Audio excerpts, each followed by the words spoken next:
Waalaikum Ustaz, waalaikumsalam warahmatullahi wabarakatuh. Mana yang saya dulukan, berkorban untuk ibu yang masih hidup atau untuk ayah yang sudah meninggal dunia? Ibu Sri Mulyati tahun ini mau berkorban, ada uang 2,5 juta. Dia mau berbakti kepada kedua orang tuanya. Apakah dia berkorban ibu yang sudah meninggal? Apakah dia berkorban untuk ibunya yang masih hidup ada sekarang, atau untuk ayah yang sudah meninggal dunia? Mana yang lebih utama? Kedua-duanya boleh berkorban untuk. Ibu berkorban untuk yang masih hidup, menyenangkan hatinya, membahagiakan dia. Tahun depan kalau dia masih hidup, baru ibu berkorban untuk almarhum. Kenapa begitu? Karena dia yang lebih dekat di mata ibu, dia yang lebih nampak, dia yang lebih bakti kepada yang masih hidup, lebih diutamakan. Adapun almarhum ayah tahun depan. Almarhum bapak, ibu tetap kirimkan doa Allahumma firlahu warhamhu wa'afihi wa'fu anhu. Almarhum bapak, ibu tetap sedekah anak yatim, fakir miskin. Ini tentang berkurban. Karena bakti orang masih hidup itu nampak dia bisa merespon, dia bisa wa qadha rabbuka alla ta'budu illa iyyah wa bil walidaini ihsana. Yang kedua, ibu lebih utama daripada ayah.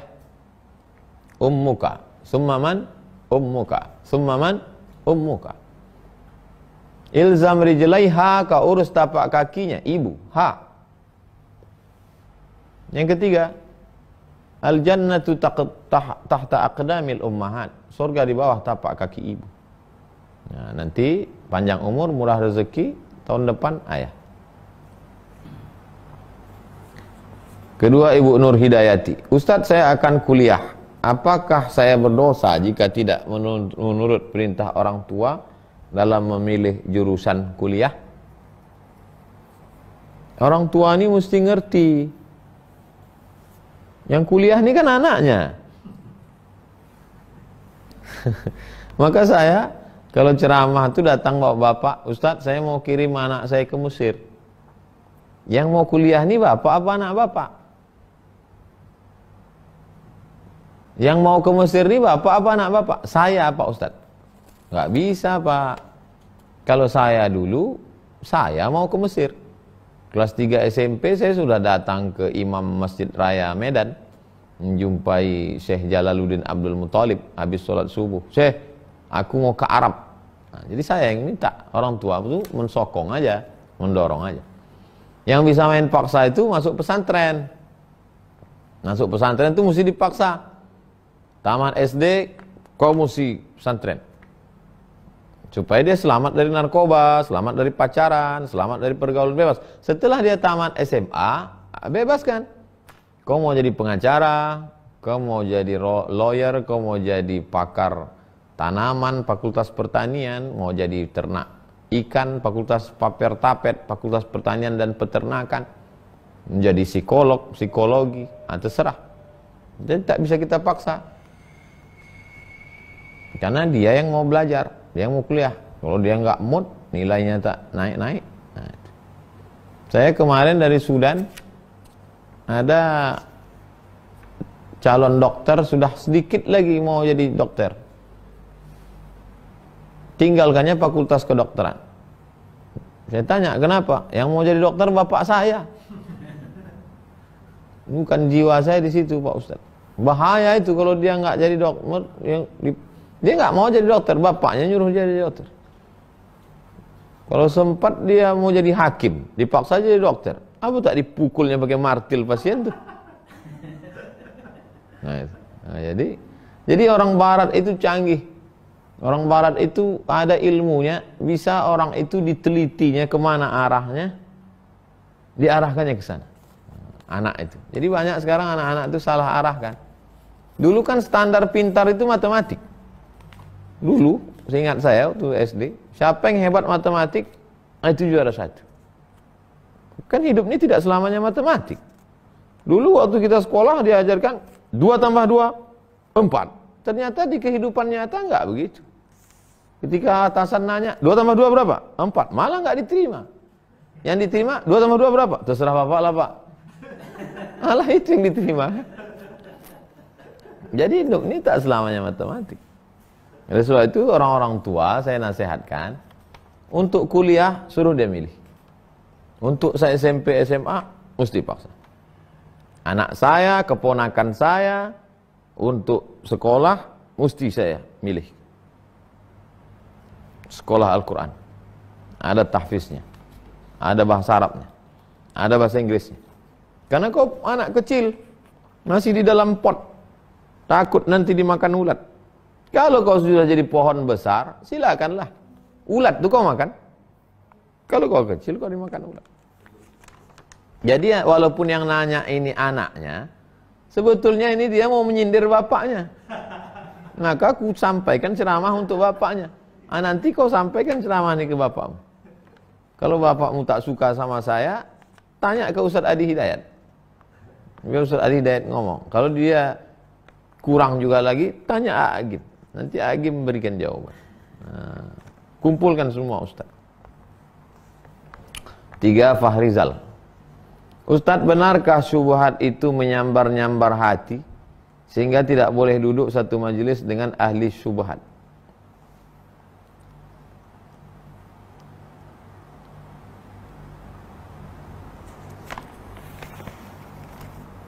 Kita kalau duduk dengan tukang besi, walaupun tidak kena apinya, tapi bau arangnya kena. Tukang besi itu kan dibakar. Walaupun kita tidak kena apinya, tapi debu-debunya, baunya paling tidak.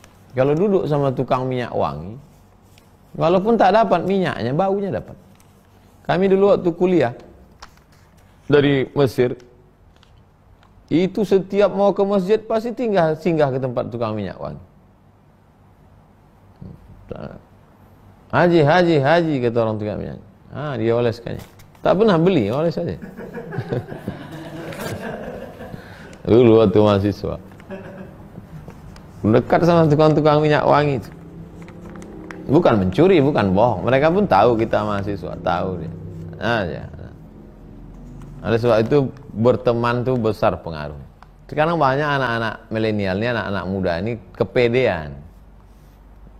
Kita mesti merubah mereka. Kalau bukan kita siapa lagi? Emang ente kuat? Kuatkan dulu, setelah kuat baru. Banyak sekarang tukang pancing dilarikan ikan. Pancing kecil. Yang datang ikan paus. Habislah kau dilarikan ikan. Oleh sebab itu berteman mesti. Jadi kalau ada teman yang tak peduli kali dosa, alah dikit-dikit nggak apa-apa katanya, jangan hindari. Karena teman itu besar pengaruh. Saya termasuk orang yang, kalau ada orang mengatakan jangan pilih-pilih teman, mesti pilih-pilih teman. Orang tua mesti memilihkan teman anak-anak. Apalagi pergaulan zaman sekarang. Berteman dengan garong, berteman dengan ngebut, berteman orang suka inek, berteman dengan sabu-sabu, berteman dengan macam-macam. Berawal dari pertemanan itu semua. Rusak semua. Kalau udah rusak, susah membetulkannya. TV rusak bisa kita betulkan. Bangunan rusak bisa kita betulkan. Tapi kalau sudah orang rusak, payah membetulkan. Ibu Retno, Ustadz bagaimana hukumnya membeli rumah yang dilelang bank? Apakah terkena hukum riba juga? Ibu punya tetangga. Tetangga ibu ini pekerjaannya tak baik. Kemudian dia mau jual motornya. Tapi bukan motor curian. Maka yang dilihat itu adalah transaksi ibu ke dia. Transaksi ibu ke dia jelas. Saya jual motor ini dengan harga 25 juta tunai. Saya terima, sah. Selesai. Begitu juga, oke, saya kasih contoh lain. Ibu buka rumah makan. Nama rumah makannya Bini Patamu.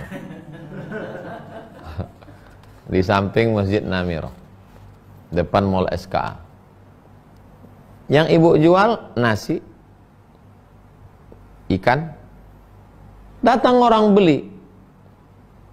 Ibu nggak perlu tanya si pembeli itu, Pak, ini duitnya dari nyuri atau dari jual sabu apa? Kenapa? Karena barang yang ibu jual adalah halal. Begitu juga ini, ibu punya uang. Kemudian ada orang punya rumah. Maka yang dilihat itu adalah akad ibu dengan dia cash atau kalau ibu pinjam uang ke dia baru riba. Karena ibu pinjam uang bayar uang. Sekarang rumah itu ibu bayar cash. Dia jual rumah. Rumah itu dijualnya 300 juta. Ibu ada uang, ku beli 300 juta. Pam, halal. Bendanya halal, rumahnya itu halal. Lalu kemudian akadnya juga halal. Akadnya, transaksinya halal. Cukup syarat semua. Bukan al-bai' bil aqdil fasid.